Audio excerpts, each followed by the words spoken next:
Very good morning, dear legal aspirants. Welcome to Rapid Revision of Indian Penal Code 1860.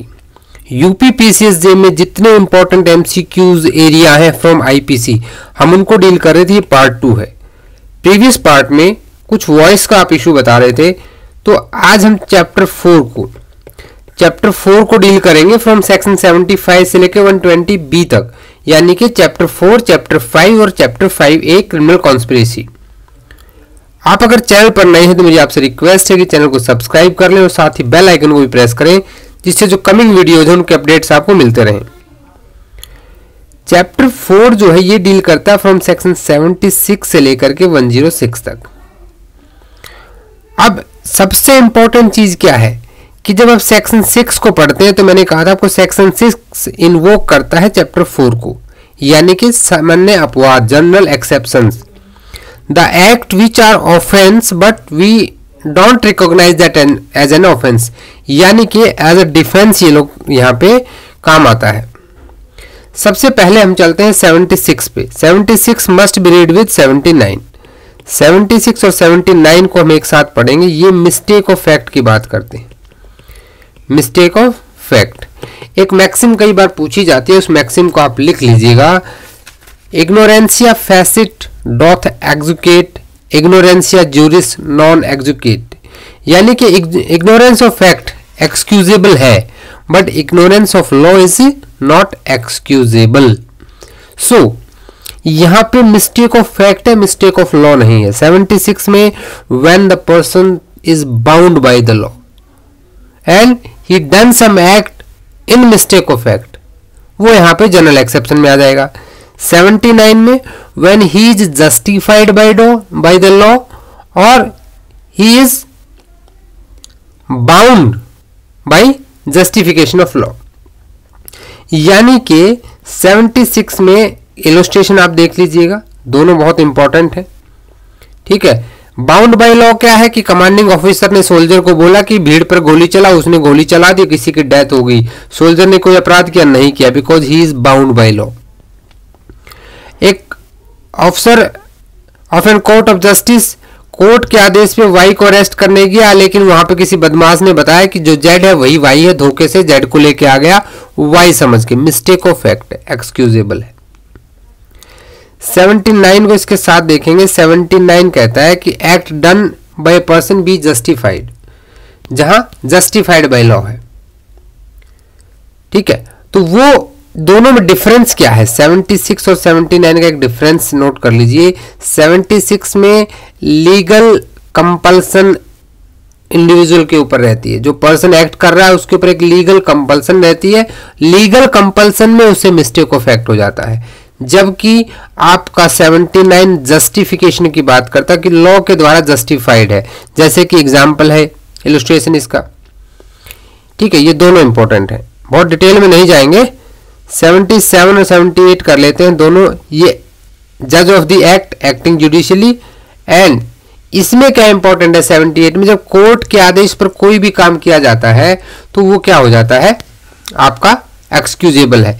जैसे सबसे strong example hangman का आता है। जल्लाद जो फांसी देता है वो भी तो एक मर्डर कर रहा है, होमिसाइड कर रहा है, लेकिन वो क्या पनिशेबल है? नहीं punishable, because he is doing on the order of the court.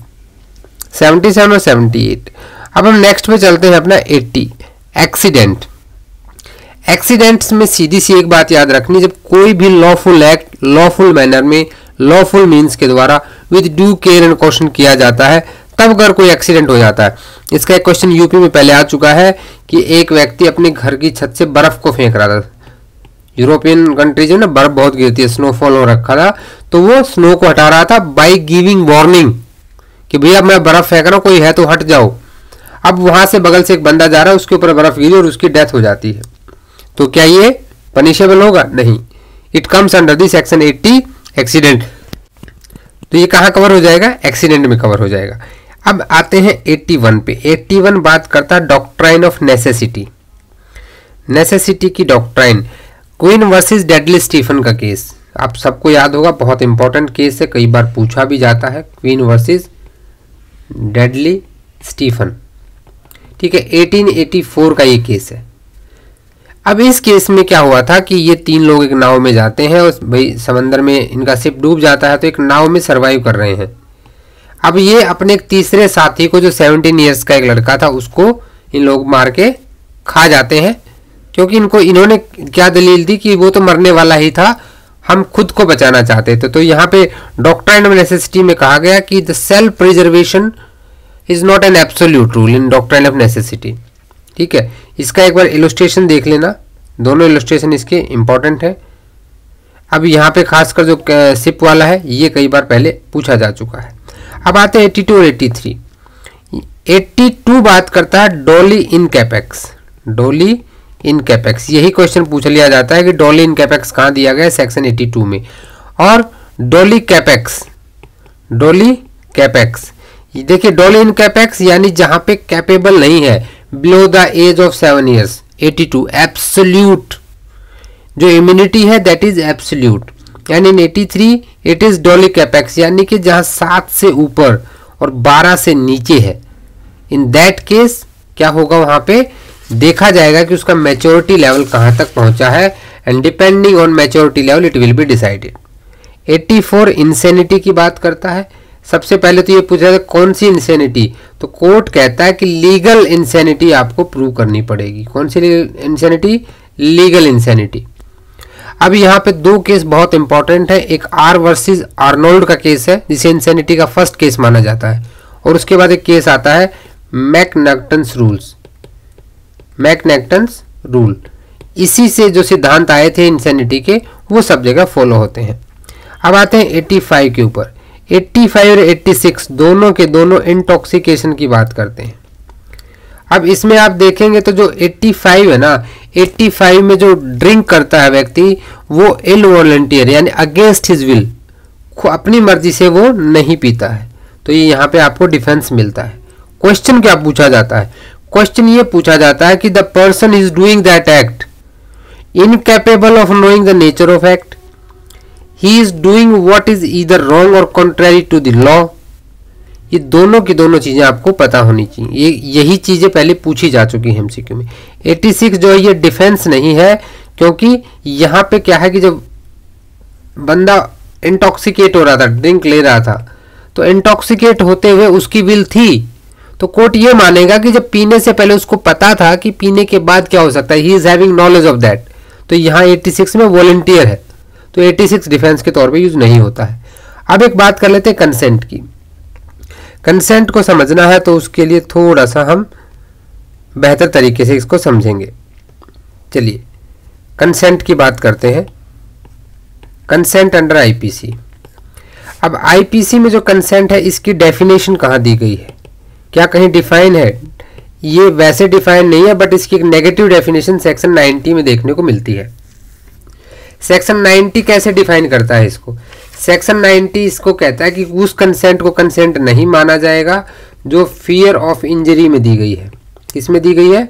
Fear of injury में दी गई है, मिसकंसेप्शन ऑफ फैक्ट्स में दी गई है, मिसकंसेप्शन में दी गई है, इंसेन पर्सन के द्वारा दी गई है, and again the most important star line that by a child below age of 12 years. Understood? इन 4 तरह से अगर जो फ्री है उसी को हम कंसेंट कहेंगे। जैसे आप इंडियन कॉन्ट्रैक्ट एक्ट में पढ़ते हो, कंसेंट सेक्शन 13 में, free consent section 14 of Indian contract act. साथ में पढ़ लेना, चीजें आपके लिए इजी हो जाएंगी। उससे हालांकि ज्यादा जुड़ा हुआ नहीं है, लेकिन 2 चीजों को याद करने का अच्छा तरीका है कोरिलेट करके।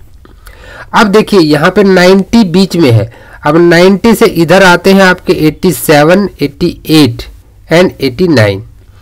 87 है जहां पे जनरली कंसेंट दी जाती है। आपने देखा होगा बहुत बार ना, अम्यूजमेंट के लिए ना, अम्यूजमेंट के लिए बंजी जंप वगैरह जब आप करते हैं कहीं पे जाके, तो आप एक कंसेंट फॉर्म भरते हैं कि भाई कुछ भी इंजरी हो गया तो मैं जिम्मेदार हूंगा। ये चीज कहां से निकल के आती है? वोलेंटाइल फिट इंजूरिया, those who consent no harm. ठीक है, अब भैया अगर आपने कंसेंट दी है तो आप अपने उसके लिए जिम्मेदार हो। अब 88 और 89 क्या है? ये बेनिफिट की बात करते हैं, सामने वाले के बेनिफिट की। 88 कहता है कि जब किसी भी व्यक्ति के लिए कोई दूसरा, मान लीजिए एक व्यक्ति का एक्सीडेंट हो जाता है तो उसके घर वाले कंसेंट देते हैं फॉर गुड फेथ, ठीक है, किसमें? गुड फेथ में, सामने वाले के बेनिफिट के लिए। यही 89 क्या है? जब किसी चाइल्ड के लिए या इनसेन पर्सन के लिए दी जाती है। किसके लिए? चाइल्ड या इनसेन पर्सन के लिए, तो वहां पे 89 आ जाता है। 89 में 4 एक्सेप्शन दे रखे हैं, चारों पढ़ लीजिएगा। 90 ने डेफिनेशन दे दी। अब 91 ये कह रहा है कि कोई ऐसा काम आपने कर दिया कंसेंट देकर जो अपने आप में ऑफेंस था, जैसे कि मिसकैरेज है। Miscarriage with the consent of women, it is already offence under 313 of IPC. ठीक है, जो इंडिविजुअली अपने आप में ऑफेंस है तो ऐसे अपराध के आप नहीं दे सकते। देन अगेन 92 बात करता है कि जहां पे कंसेंट देने वाला ही कोई नहीं है। एक व्यक्ति हॉस्पिटल पहुंचा, डॉक्टर ने देखा कि कोई उसके साथ नहीं है, उसका ऑपरेशन होना जरूरी है, कोई कंसेंट नहीं दे सकता, तो to safeguard that doctor's interest, but वो गुड फेथ में होना चाहिए। इसकी भी वही 4 प्रोवाइजो हैं जो 89 के। ठीक है, आई होप आपको इसमें क्लियर कोई डाउट नहीं रहा होगा। 87 एक्ट नॉट इंटेंडेड। अब इसमें एक चीज ध्यान रखना कि किसी भी कंसेंट में ऐसे किसी एक्ट के लिए कंसेंट नहीं मानी जाएगी which is likely to cause death और ग्रीवियस हर्ट, ये ध्यान रखना। 88 में गुड फेथ में पर्सन बेनिफिट के लिए, चाइल्ड और इंसेन पर्सन के लिए। 90 में हमने डेफिनेशन की बात कर ली। ठीक है, ये इंपॉर्टेंट लाइन्स है। Exclusion of act which are offence independently, जैसे मैंने आपको मिसकैरेज का ऑप्शन दिया बताया। 92 act done in good faith for the benefit of person without consent, यहां भी 4 प्रोवाइजो है। इसके इलस्ट्रेशन जरूर देख लीजिएगा। ठीक है, अब आते हैं 93 कम्युनिकेशन इन गुड फेथ। भैया गुड फेथ में कम्युनिकेट कर दिया, किसी को जाके बताया कि आपकी 5 लाख की लॉटरी लग गई, और वो क्या किया, खुशी के मारे प्राण निकल गए, तो वहां पे क्या आपको सजा दे देंगे कल्पेबल होमिसाइड की या मर्डर की? नहीं दे सकते, because you have done in good faith. एक फॉर्मूला मैंने आपको पहले भी बताया था, जहां कहीं आपको वर्ड मिल जाए ना गुड फेथ, वहां याद रखिए नो ऑफेंस। बस कुछ ना समझ में आए तो गुड फेथ है तो नो ऑफेंस। 94 ड्यूरेस की बात कर रहा है।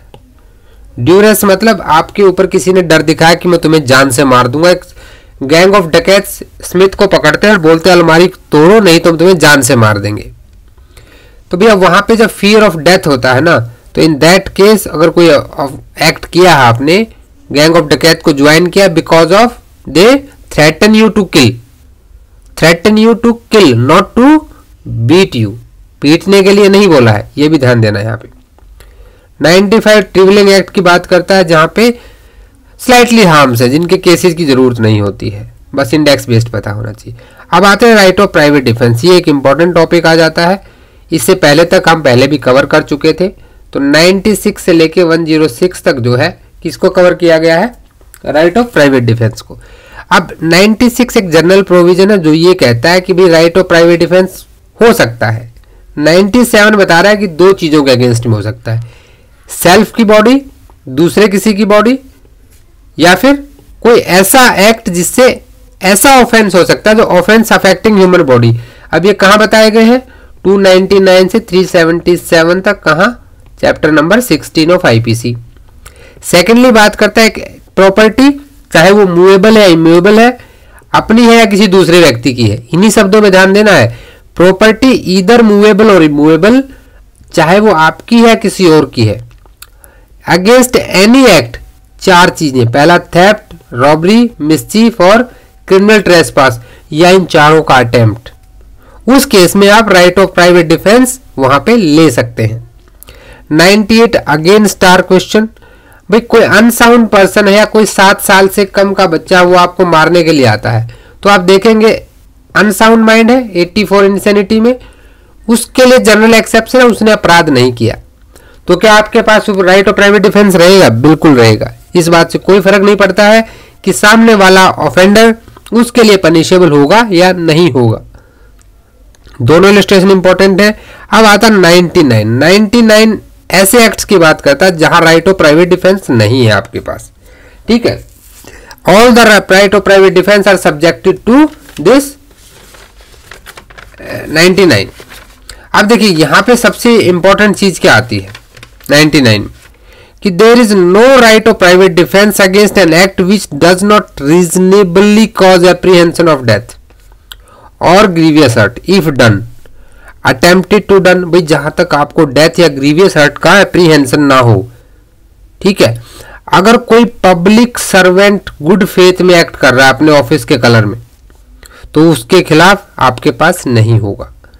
अब आपके पास राइट ऑफ प्राइवेट डिफेंस नहीं होगा ऐसे किसी भी एक्ट में जहां रीजनेबली एप्रीहेंशन ऑफ डेथ और ग्रीवियस हर्ट नहीं है, इफ डन और attempted public servant good faith में कर रहा है, आपके पास राइट ऑफ प्राइवेट डिफेंस नहीं है। ये सबसे इंपॉर्टेंट लाइन है, यही पूछी जाती है क्वेश्चन में। There is time to have recourse to protection of public authorities. अच्छा, राइट ऑफ प्राइवेट डिफेंस कब अराइज होता है और कब तक स्टे करता है? जैसे एप्रीहेंशन आता है और जैसे एप्रीहेंशन चला जाता है। तो एप्रीहेंशन के आने से ही स्टार्ट हो जाएगा और उसके जाते ही खत्म हो जाएगा, इसी बीच में आपके पास राइट ऑफ प्राइवेट डिफेंस रहेगा। अब आप डेथ कब कॉज कर सकते हैं? 97 में आपने पढ़ा कि बॉडी और प्रॉपर्टी दो के अगेंस्ट में होता है राइट ऑफ प्राइवेट डिफेंस। अब सामने वाले की डेथ कॉज कर सकते हैं आप, उसके लिए सेक्शन 100 बताया गया है, जब बॉडी के खिलाफ राइट ऑफ प्राइवेट डिफेंस हो। प्रॉपर्टी के खिलाफ 103 है। मेरी प्रॉपर्टी में कोई आ रहा है तो मैं कब सामने वाले की डेथ कॉज कर सकता हूं, उसके लिए बताए गए हैं प्रावधान 103 में। अब सेक्शन 100 के अंदर सबसे इंपॉर्टेंट आ जाता है 7th, जो बाद में इंसर्ट किया गया है। 7th किसकी बात करता है? एडमिनिस्ट्रेशन ऑफ एसिड, ठीक है, 326A और 326B। एक बार इन सबको देख लीजिएगा, ठीक है। लेकिन सबसे इंपॉर्टेंट 7th है आपका, और कब ऐड किया गया था? 2013 की अमेंडमेंट में इसको ऐड किया गया था, Lakshmi versus union of India का जो केस था, ठीक है। उसके बाद 101 कहता है कि राइट अदर देन डेथ कब कॉज कर सकते हो, ठीक है, तो उसके बारे में बताया गया है। अब कब से कब रहता है, ये भी आपका स्टार क्वेश्चन है 102, ठीक है। चलिए, स्टार नंबर नहीं बना तो यहां बन गया 102 का स्टार है। मैंने आपको बताया एप्रीहेंशन आया, राइट ऑफ प्राइवेट डिफेंस भी आ गया, एप्रीहेंशन चला गया, राइट ऑफ प्राइवेट डिफेंस भी चला गया। अब ये भी एक स्टार क्वेश्चन है कि प्रॉपर्टी को लेके जब robbery, house breaking by night, mischief by fire committed on building, tent, vessel, ठीक है, जहां आदमी रहते हैं या कोई प्रॉपर्टी कस्टडी, अनाज का एक भंडार है आपका, उसमें कोई आग लगा रहा है, थेफ्ट, मिसचीफ, हाउस ट्रेसपास, इन्हीं 4 केसेस में आप सामने वाले की डेथ कॉज कर सकते हो। 104 को एक बार देख लेना, 105 को देख लेना, 106 का ये इलस्ट्रेशन देख लेना, बस। That's all about right of private defence. बहुत डिटेल में नहीं जाएंगे क्योंकि हम MCQ बेस्ड कर रहे हैं, अगर इससे आगे जाएंगे तो ज्यादा चीजें आपके लिए लेंथी। नेक्स्ट चैप्टर हमारा आ जाता है इसका अबेटमेंट का। अबेटमेंट डील करता है chapter 5 107 to 120। These are the inchoate offences. इनको क्या बोलते हैं? Inchoate offences. इनकोएट ऑफेंसेस क्या होते हैं? जो अपने आप में ऑफेंस नहीं है जब तक कि दूसरा ऑफेंस उनके साथ इंक्लूड नहीं होता है। अभी अटेम्प्ट, अबेटमेंट और कॉन्स्पिरेसी, ये तीनों ही आपके इनकोएट ऑफेंसेस में आते हैं। अब यहां पे मेन चीज क्या आती है कि अबेटमेंट है क्या? अबेटमेंट 3 तरीके से होता है, या तो बाय इंस्टिगेशन, या बाय कॉन्स्पिरेसी, या किसी को इंटेंशनली एड करने से। 3 तरीके हैं अबेटमेंट करने के। बहुत डिटेल्ड वीडियो का लिंक आपको ऊपर आई बटन में दिख रहा होगा, नीचे डिस्क्रिप्शन में भी है, वहां जाकर भी आप देख सकते हैं। तीनों तरीके आपको पता होने चाहिए। इलस्ट्रेशन इसका देख लीजिएगा। अब मैं एक चीज आपको जरूर बताना चाहूंगा यहाँ पे कि यहां भी कॉन्स्पिरेसी है और साथ ही साथ 120A और B यहां भी क्रिमिनल कॉन्स्पिरेसी है। तो दोनों में डिफरेंस क्या है? 107 में एक ओवर्ट एक्ट होना जरूरी है, जबकि 120A-B में मेयर एग्रीमेंट इज सफिशिएंट। ये चीज याद रखिएगा। 108 में डेफिनेशन दी गई है अबेटर की। अबेटर कौन होता है? जो अबेट करता है वो अबेटर कहलाता है। उसके बाद 108A abetment in India from the outside. अब मान लीजिए कोई बाहर बैठा है और वो इंडिया में अबेट करता है। जब होता क्या था कि अंग्रेजों के टाइम पे कि इंडियन बाहर जाके अपनी सोसाइटीज बनाते थे और अंग्रेजों के खिलाफ लड़ते थे। अब तो इस चीज में उन्होंने क्या किया, इसको ऐड किया 1898 के अंदर कि अगर बाहर बैठ के कोई भी इंस्टिगेट करता है कोई ऑफेंस, ये इलस्ट्रेशन बेस्ड MCQ आता है बहुत बार, ठीक है। In Goa commits a murder in Goa, A is guilty of abetting the murder. तो वहां पे क्या है, अभी तो गोवा हमारा ही पार्ट है, पहले पोर्तुगीज के पास था ये, ठीक है।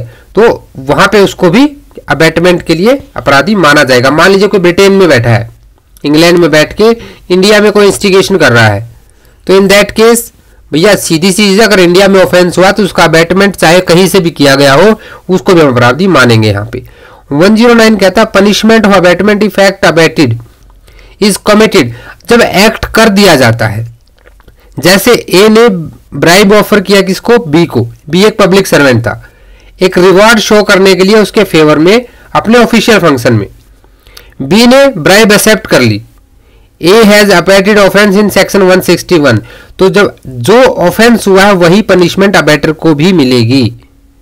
161 की पनिशमेंट ब्राइब लेने में बी को लगेगी तो इसको भी वही ऑफेंस मिलेगा।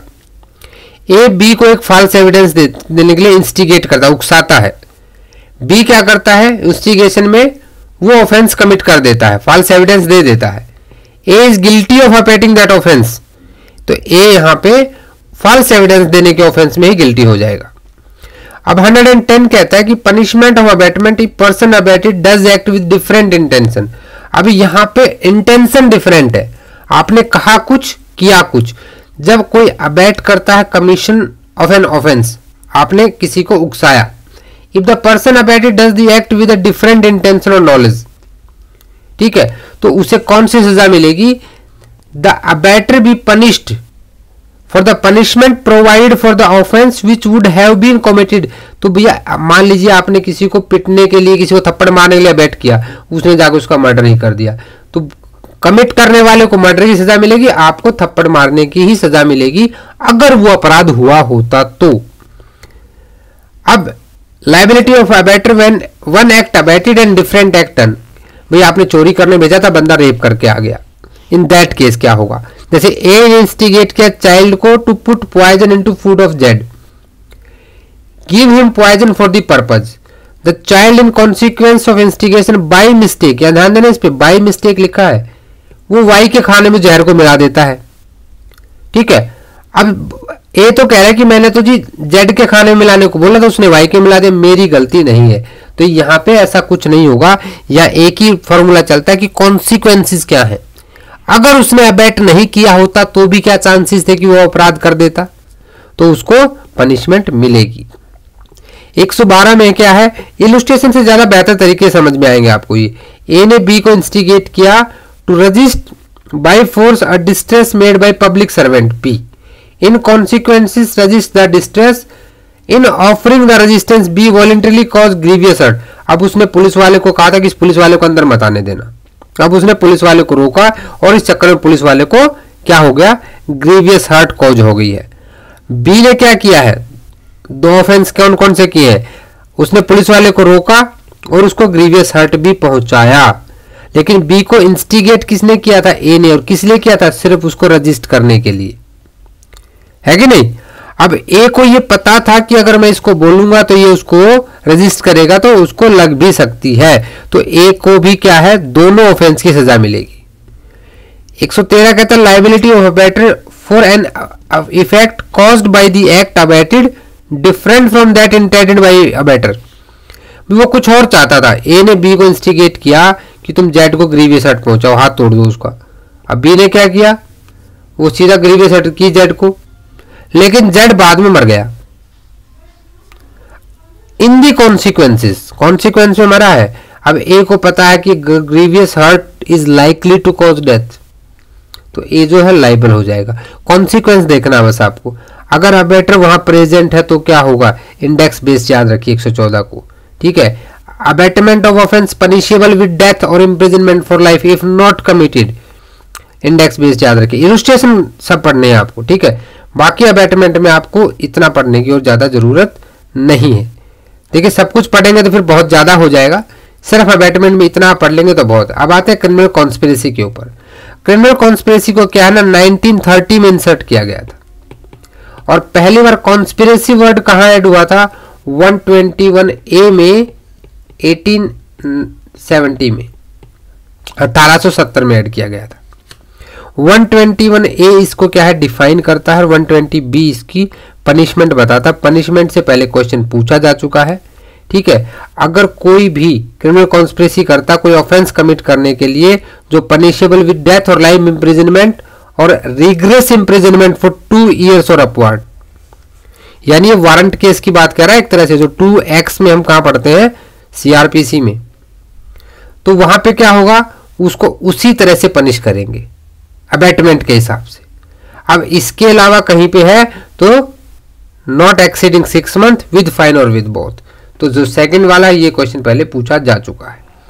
तो आज के सेशन में हमने चैप्टर 4 और चैप्टर 5 दोनों डील किए हैं। दोनों को आप एक बार जरूर रिवाइज कर लीजिएगा। नेक्स्ट में हम चैप्टर 16 को पूरा एक अलग से एक पार्ट में डिस्कस करेंगे और चैप्टर 17 को एक पार्ट में डिस्कस करेंगे। वो ज़्यादा इंपॉर्टेंट है, उनको बिल्कुल मिस मत कीजिएगा। मिलते हैं नेक्स्ट वीडियो में, तब तक के लिए जय हिंद जय भारत।